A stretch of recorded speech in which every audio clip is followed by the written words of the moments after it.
Hi everyone, how's it going? It's a beautiful day out here and I just want to say thank you all for coming. My name's Simone Collins. I'm a competitive vegan bodybuilder. My division is the figure division, which is a division in between a bikini athlete and a bodybuilder. So my physique is muscular and I focus on symmetry, but not necessarily getting ridiculously big, but you definitely need muscle to compete in this division. So I've been competing since 2013. I did my first comp and I've been training for about 7 to 8 years now. And my most recent competition was in Austin, Texas. So I went over there and I competed alongside a team of around about 40 other vegan athletes. And what we did was we actually infiltrated a multi-sport festival. So we had powerlifters, we had strongmen, and women, and we had kettlebell sport competing as well. We had weightlifters, and of course I was on the bodybuilding team.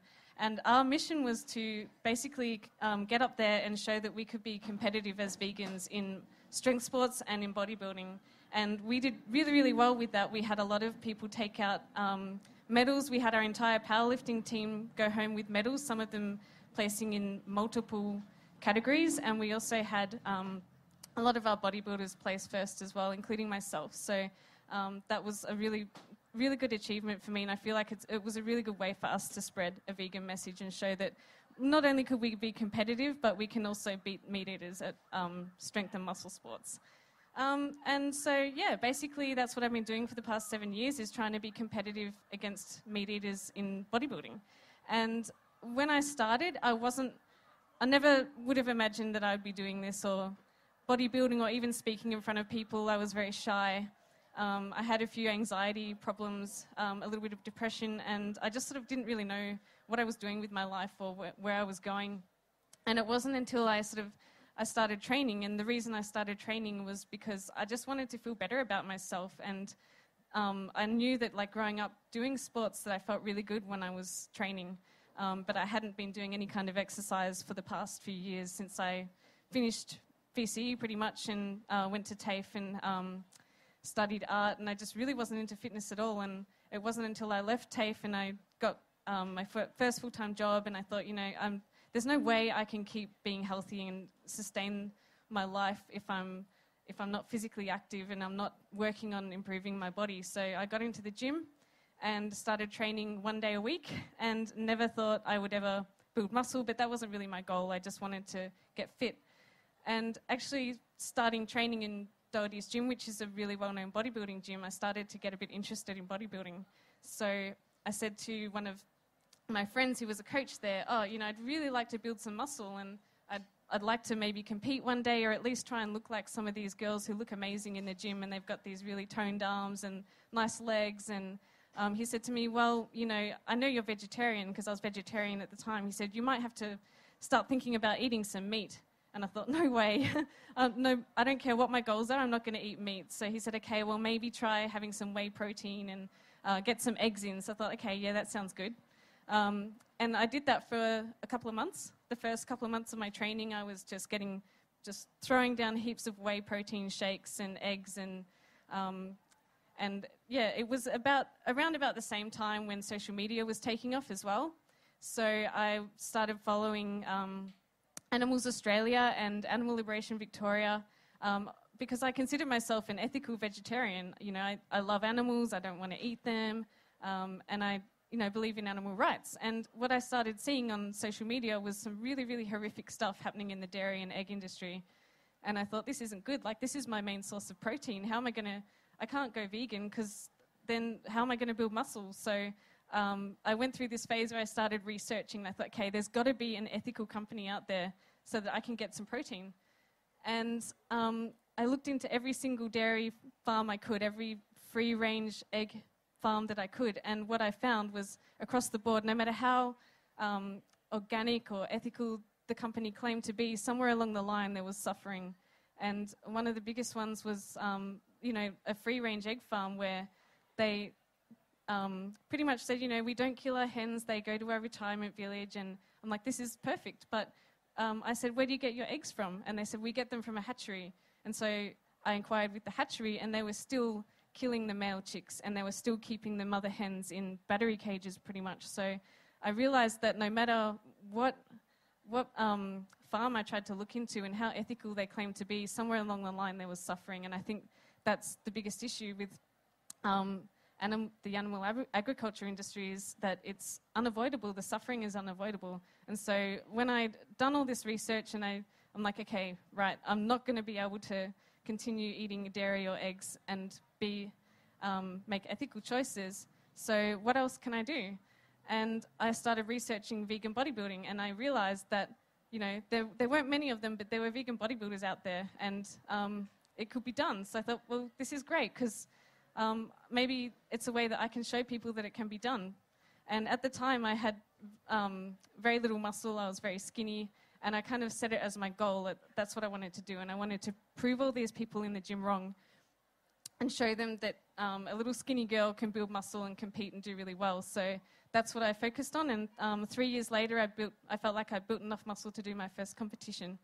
And I felt really accomplished with that. And I just continued to train and compete and continue my mission of proving people wrong. And I think since I've started this journey, and I've competed in 2013, I didn't know any other vegans in the gym.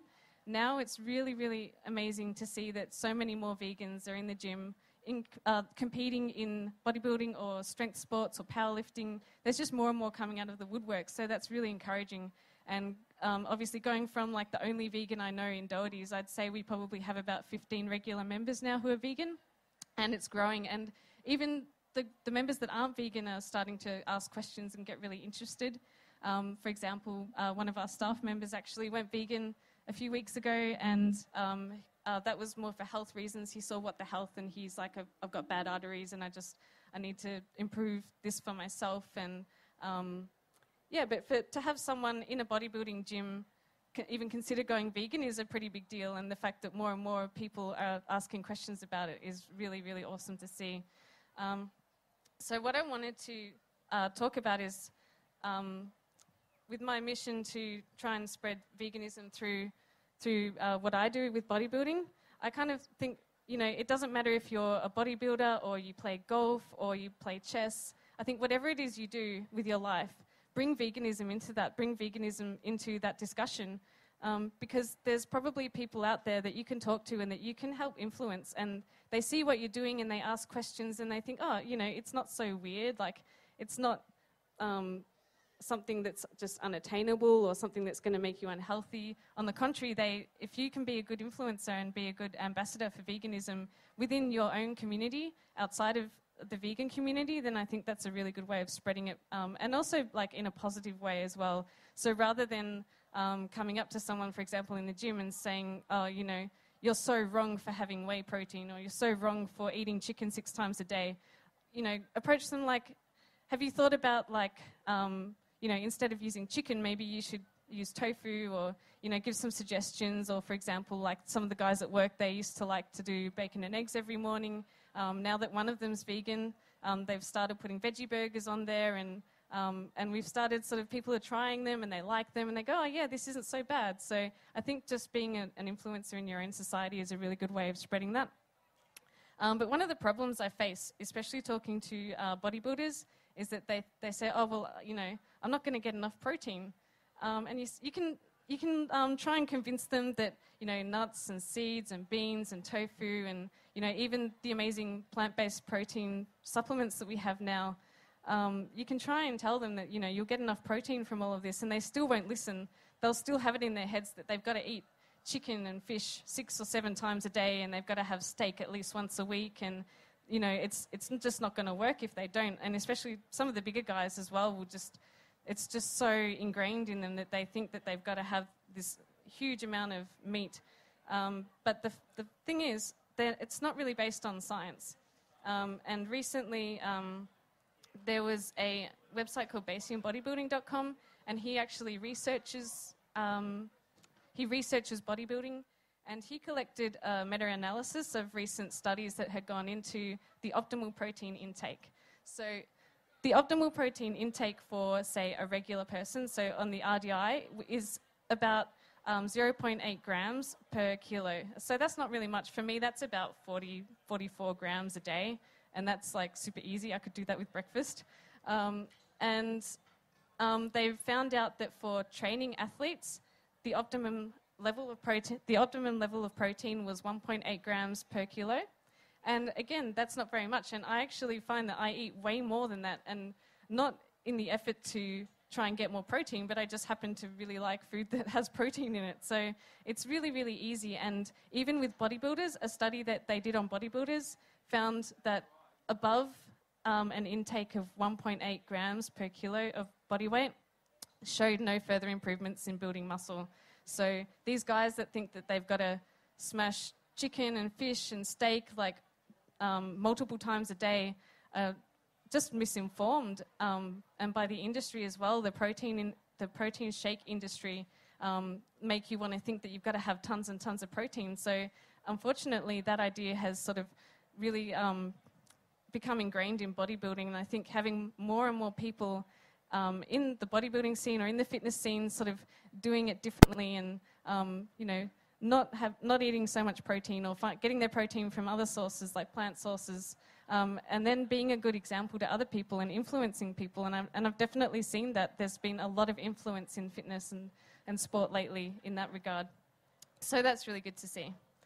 And the other thing is, I think you don't want to alienate yourself as a vegan. And I think at first when I went vegan, I felt like no one understood me, and I felt like, I'd gone from finding my tribe, finding my bodybuilding tribe, into feeling alienated because I wasn't eating the same as everyone else, and I wasn't sitting there talking about how much protein I was getting, or, grilling my chicken and having my chicken and broccoli 6 times a day. Like, I felt like, I'd found my people, and then I didn't belong anymore. And but more and more, I found like the more you just talk to people, they become really open-minded.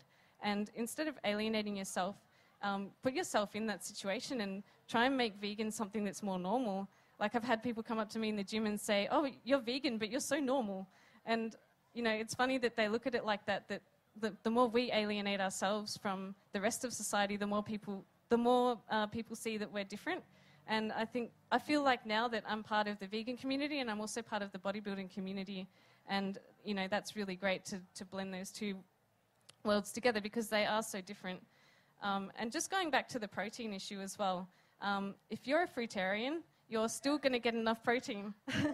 The thing with protein is it's actually made up of amino acids. So there are 22 amino acids that we use to make muscle in our bodies.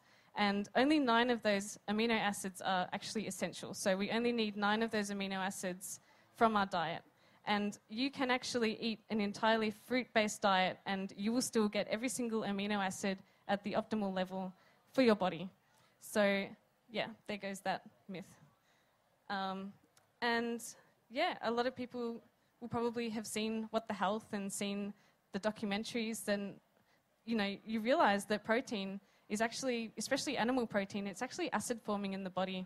And it can be quite detrimental. It can be hard on your kidneys. And obviously, it can be carcinogenic if it's meat-based, especially meat-based proteins and meat-based fats. So it's definitely a good reason to avoid that. And a lot of, especially I see the female competitors, as well, they seem to think that, that carbs are really, really bad and they should get more protein. The thing is, though, if your body can only assimilate a certain amount of protein at a time, which it can only do that, then it's going to use the rest for energy. And what happens when your body uses protein for energy is it goes through a phase called glucogenesis, and that means it's actually creating glucose from protein. So the way I see it, you should probably just have eaten the carbs in the first place and eat less protein, and it'll still have the same effect. So all these people that are carb phobic at the moment, I kind of find it a bit ridiculous. And that's basically my story.